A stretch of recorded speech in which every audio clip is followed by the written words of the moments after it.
Hi, lovies. It's Christina with Karma's Eye Psychic LLC here on Universal Spirit Podcast. We are in our final episode of Season 7, talking about coming out as spiritual, losing your social circle, finding your tribe, and now final episode is about how to move on and keep expanding. If you haven't yet, please subscribe not only to our podcast, but to our YouTube, our Instagram, our Facebook.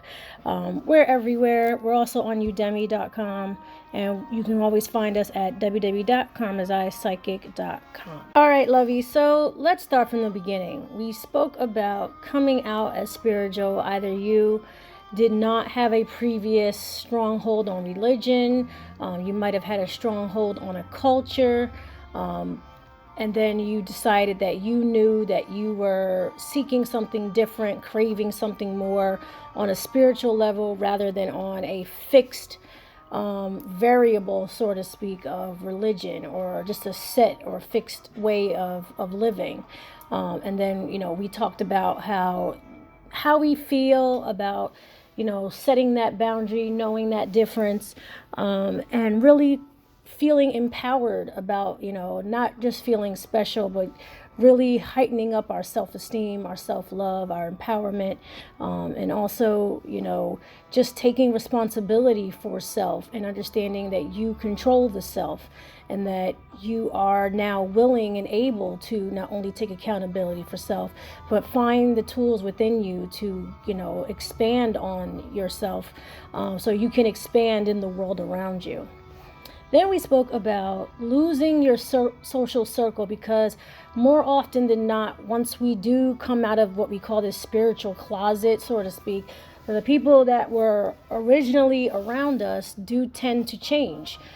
Sometimes dramatically, sometimes not as dramatic, and sometimes suddenly or abruptly, and sometimes not as quickly. But we do notice some type of change in this. We notice ourselves falling off, and staying away from certain people. And we did mention, family, friends, religious people, negative people, and understanding when and where we put ourselves in the environments, that we choose. We choose a little bit more, maturely about where we're going to be putting ourselves, understanding, the energy, the stereotype, or understanding the goal in mind, and how aligned you are with the purpose of the place or the people that you're around.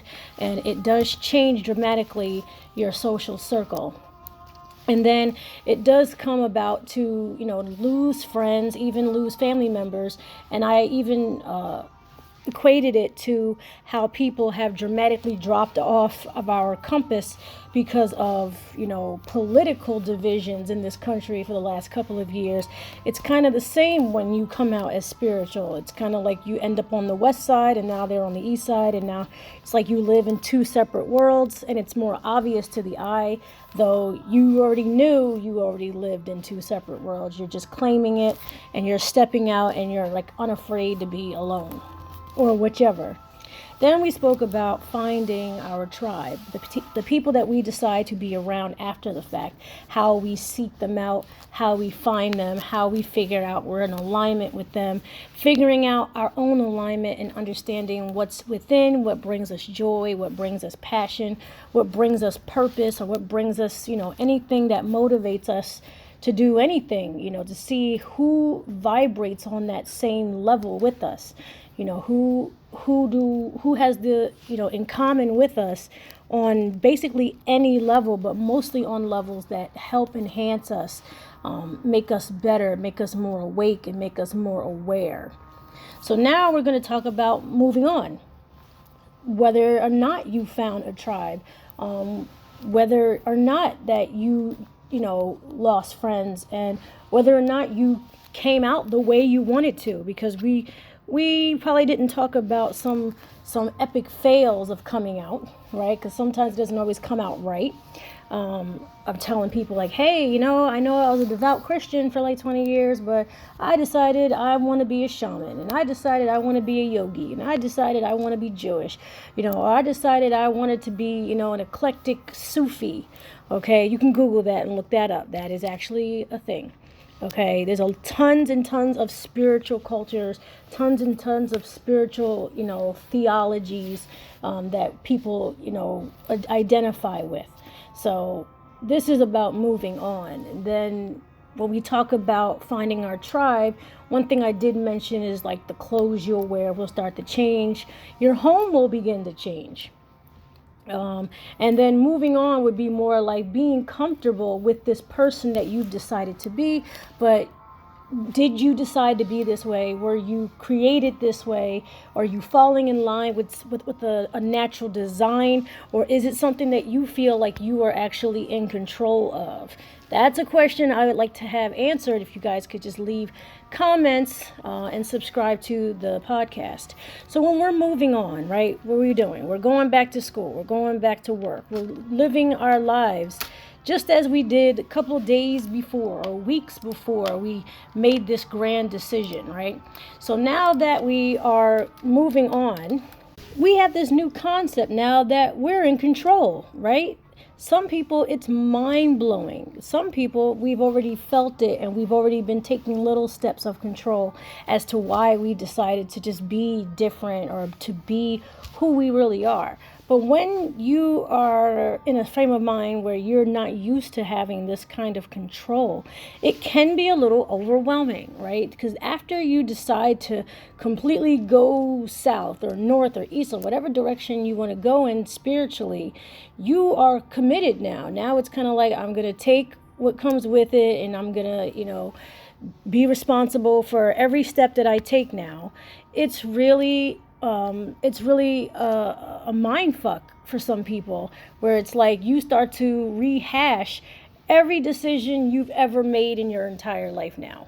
Now you're kind of like, what got me to the point where I waited this long to tell anyone? What got me to the point that made me live in fear? And then you start going down a list. And I do believe subconsciously we all have this list of all the things that we never liked to begin with.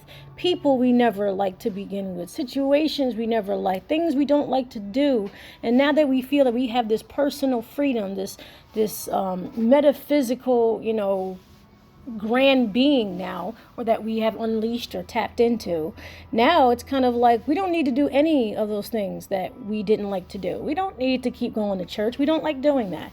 We don't have to go and talk to Megan. We don't like Megan. I'll always be courteous, but let's face it, we have nothing in common, and small talk is ridiculous. You don't have to stay in your job, because usually there's always a job change after spiritual awakening. And yes, people arguably will say it's considered to be a spiritual awakening rather than coming out.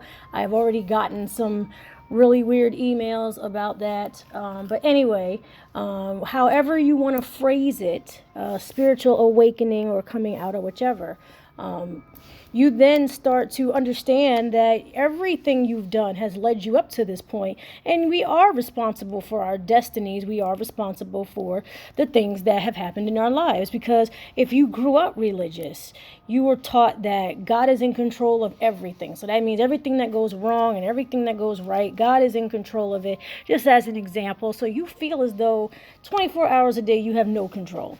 So that means if something good happens, you don't think yourself. Right? You don't give any gratitude to yourself. You are thanking God. Even though it was you that was studying, it was you that was paying attention, it was you going to all the meetings or classes or trainings or whatever it was, whatever it is that you were doing, you have now given up all of that credit to what you perceive as a higher being. And you get these instructions, ironically, from a lower being. So you're bouncing between honoring and thanking God because a lower being told you to.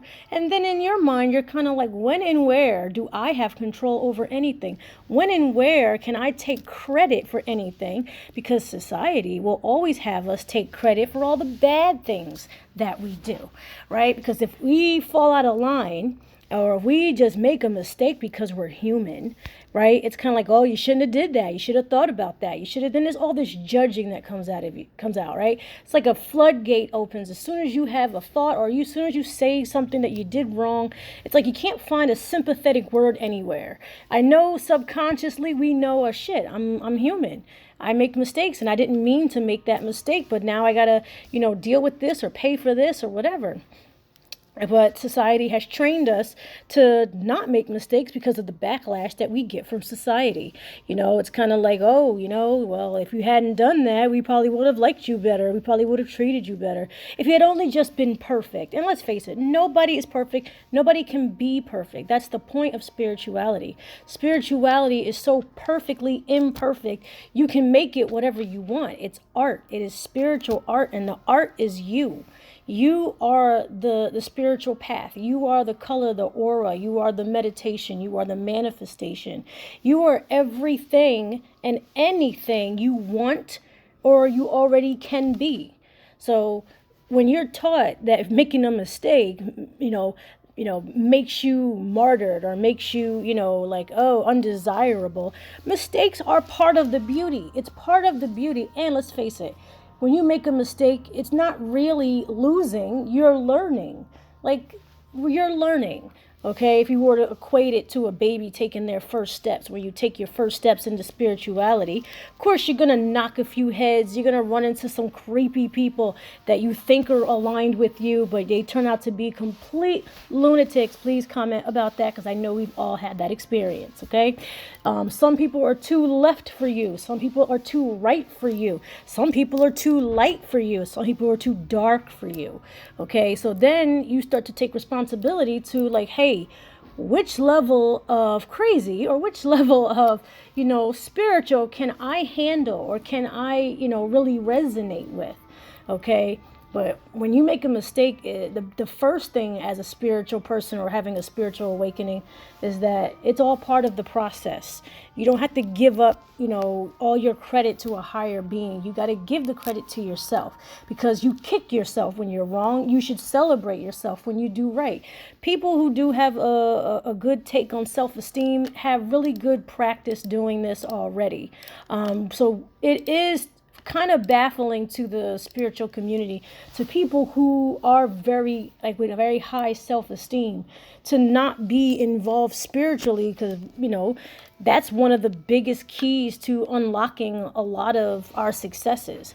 And a lot of these high self-esteem people really are injected or ingested into mainstream religion. And I do know psychologically from my, degree from Rutgers, is that most conservative people who have all this high self-esteem, believe it or not, are in a way severely repressed. It could be sexually repressed. It could be socially repressed. It could just be I'm just too afraid to speak up. I love myself, but I'm too afraid to speak up. Spiritual people, no. It's kind of like we become like the black sheep, right? And we wear that black fur very, very proudly. We are just listen, I'm going to tell you how it is, because what you're doing is you're taking what the situation wants you to think or wants you to feel, and you're throwing it back at them, because it's now then trying to suggest that you should be like us. You should think this way, and you don't. And there's no need for me to do that, because I'm already okay with who I am. And yes, you will find yourself speaking your mind so much more, so much to the point where you might not even recognize yourself anymore. And that's the best part, because then it's I'm this person, and I've always been this person, and look what a beautiful person this is. So now here you are, this beautiful person, speaking their mind, speaking their truth, living your truth. For some people who are really big on social media, you can always go back a couple years to what you posted on Facebook to what you post today, and see the dramatic shift, see the dramatic change. And you will notice one common denominator among spiritual people is that we're outspoken. Okay, we don't repress anything. We see something funny, we think it's funny, we put it on our page. You don't like it, you're offended, don't come over here. I'm doing what resonates with me, and I'm doing what makes me laugh and have joy. And if you want to confine that joy and put that joy into a jar because it disrupts all the happiness that you don't want to express, then you need to get the fuck out of here. You need to leave. Okay? Because apparently you haven't healed yet and you don't see how this could be funny or enjoyable or artistic, or even reading it, understanding what the post could even mean. Okay. And if you're offended by every single thing, then you need to handle your demons and take your demons somewhere else, because I've already handled mine. Okay. Because what you'll find is that you'll have a lot more joy in things. You'll have a lot more, confidence in who you are and what you're doing. And you will always be seeking out how to be a better person. That is one rare thing about society, is that not many people are taught to seek out to be a better person. Most religions and most conservative people, I'm not saying all, but the conservative way of life would be more like we seek to judge people better. We know this about their culture, then we're able to judge better. What you need to do is understand yourself better as to why you're judging them in the first place, because then it will come back around to that you're just a scared piece of shit that's afraid to disagree with your mom. And your mom is actually the real, monster. You're just too afraid of her. And that's why you do what you do, never actually living a free and full life. And then you go around trying to repress others. Like, I need an amen somewhere. Okay. Literally, I know, but if that's not like the general narrative of very unhappy people, it is very, very low in numbers for that to be happening to awakened, mature spiritual people. And that's what moving on and expanding is like. That's what it is. It's just expanding. It's like, you know what? I like that color. You know what? I like this food. You know what? I like sunsets. I like to be up at night. You start to be like, this is what I like and this is what I'm going to do. And you start to see things manifesting so much better for you. Happiness just being drawn to you, like everything just falling into place because you are creating it to fall into place. It's because you have finally fell into place. So now you are expanding, because that's what you were meant to do the entire time. You find nothing but joy, happiness, and comfort in yourself. Maybe not in the entire world, but you see the other perspective as to why some people are still aren't healed. And it is relatable. But you don't judge and say like, oh, you're not healed. No, because what all spiritual people want, what they deep down, what they really want is for everyone to heal. That's what our truest desire is, to help and to serve and to make sure that, if you want to go there, not with us, but, like us, you can. It's more like everyone is on their own path. We just want to help you get there if you're really willing to get there. It is not peaches and cream, and it is not easy. And like anything in this world, it's not easy. And it can be tough at first. I just described the four biggest, serious, toughest steps of being a spiritual person: the coming out, the losing the friends, the finding your tribe, whether you find it or not, and then the moving on part, because the moving on has to happen. That's part of the expansion. It's kind of like we can't sit around here and cry about all the people that we lost. We've already decided to come out and tell people who we are. We already woke up. We're already awakened. We already can see it. We're going to go look for more people, but if we don't find anyone, we still have to work on ourselves. We still have to do what we need to do so we can awaken more and expand more. And if we see someone along the way that needs our help or wants our help and they want to expand too, do not shy away and give it all you got, the same way you give it all you got to yourself. So this is Christina with Karma's Eye Psychic LLC here on Universal Spirit Podcast. I hope you guys enjoyed this episode. I really like speaking to you about this, and this concludes our 7th season. We're going to be moving on into December soon, but I hope everyone enjoys their holiday coming up, because I am currently closed for readings at the moment. Look for the updates on the website karmaseyepsychic.com/news, and all the details and updates will be there. All right, my lovies, see you next time. Love you.